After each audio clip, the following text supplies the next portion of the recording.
The BEAH Show, sponsored by Small Business CEO, where small businesses find big ideas. Extreme Fuel Treatment, enhancing your fuel economy. And by Worth Unlimited, offering innovative debt elimination and financial tools. Our first guest today is a friend of ours and a longtime advocate of the craft beer scene in Maryland, Virginia, and Delaware. Jim Luntz, president of Dominion Brewing. So Jim, what's new on the horizon for, well, first give us a little history of Dominion. Well, and it's kind of a sordid past. Dominion started in '89 in Ashburn, Virginia, by a guy by the name of Jerry Bailey, who was certainly one of the pioneers of the craft thing in the Mid-Atlantic. And Fordham started in Annapolis in 1995 as a brew pub as part of the Ram's Head Tavern Group. One thing led to another. A facility in 2003 was built in Delaware by the people from Fordham.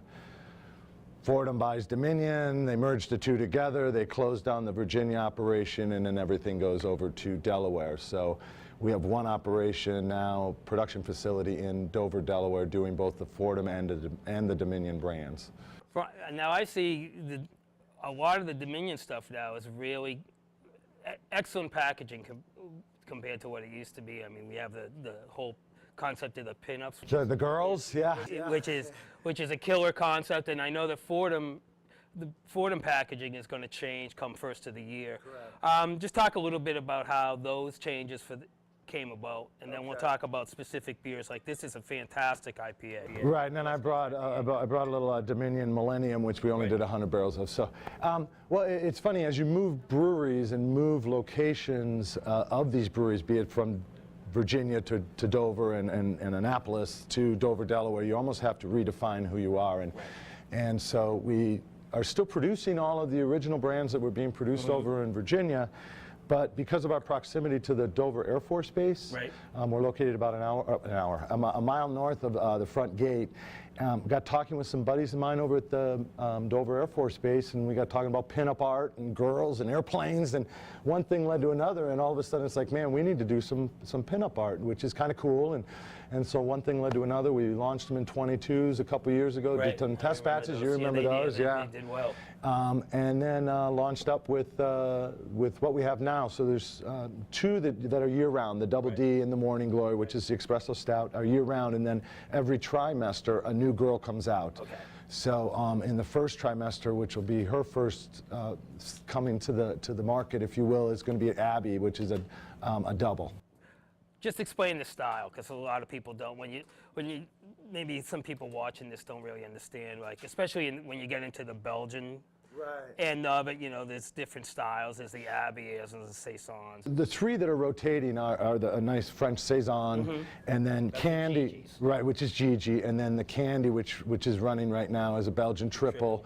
And then this Abbey, and so much of that is the yeast, and on each one of them, and certainly then let's talk about Candy with that Belgian candy on top of it, that rock candy being used in the brew kettle. So that coupled with the yeast really brings out some nice unfermentable sugars and some nice. What's the ABV on that? We were shooting for 9.2. I think we hit about 8.9. Nice. Yeah. So yeah, that's enough. And you know, you never know where that's going to end up. Yeah, you know, if they get too hot, if the ABVs are too high, they drink too hot anyway. So you like to keep the balance on the beer anyways. So, and again, more isn't better. I'm a beer drinker that likes to drink 5 or 6 beers in a sitting, you know, and these 8, 9, 10% ABV beers, I just can't, you know, I can't do it.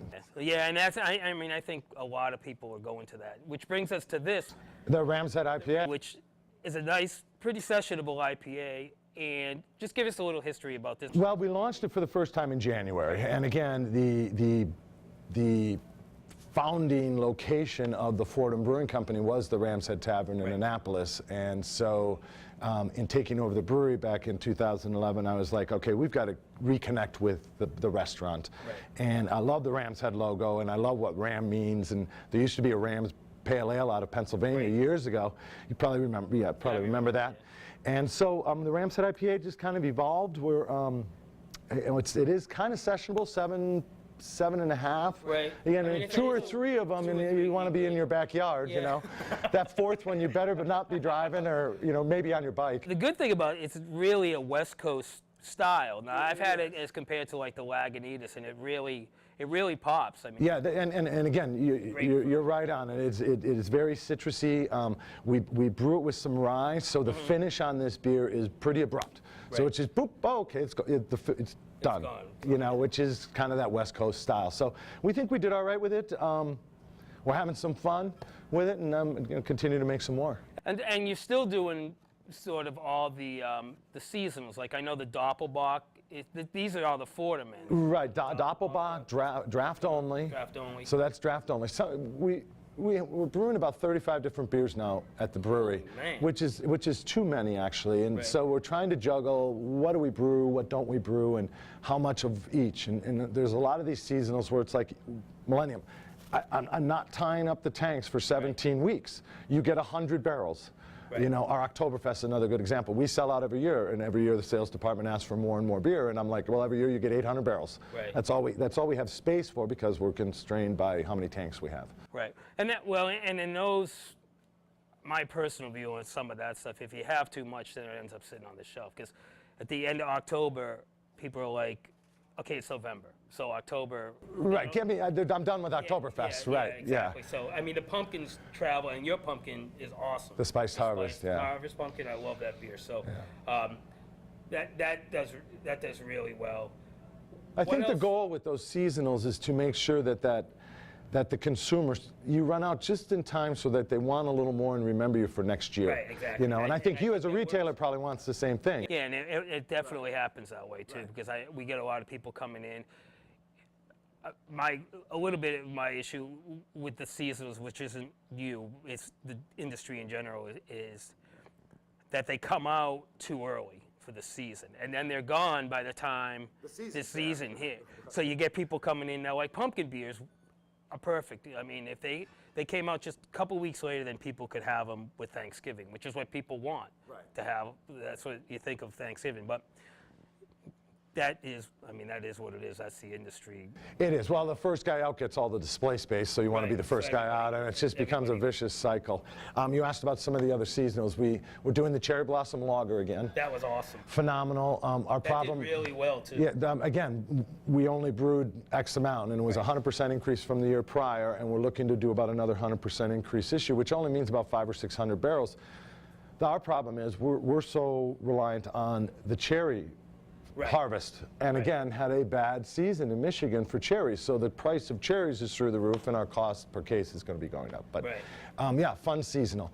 The Fordham brand's getting a total facelift and relaunch. Copperhead will not look like Copperhead anymore. Hellas Lager is still going to be the same great beer, but it's going to be called Gypsy Lager. Oh, nice. Yeah, and fun packaging. And then we're coming out with a session IPA.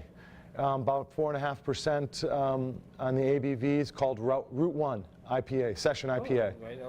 You have one, and I have one only a block. It's about a good drive, if you will, if you're a golfer, but a good 300 yards from the front door of our brewery is Route 1 going through Delaware. So that's a fun project. Yeah, that'd be great. That sounds great. And then a shandy. We have a shandy coming next summer, and I don't want to spill the beans or anything, but we're signing off on packaging tomorrow, and yeah, so there's some fun stuff happening over in Dover. So you guys are doing a great job. We seem to. We need to get you over there, though. I know. I'll be over there. We'll play a little golf. Maybe we'll shoot another. We'll shoot another video. Right, exactly. Again, we'll have more to talk about. Definitely. Maybe we'll have the pinups live. We have pinups at the brewery, girls. There you go. Yeah, Perfect. yeah. Visit a website. Visit Facebook. Right. There you go. Perfect. Perfect. So. All right. Have a great day. I had fun. Thank you. Thanks for having me. I appreciate it. Yeah. Have fun. Drink beer. Yeah. Craft beer. Local. Craft beer, local. Drink local.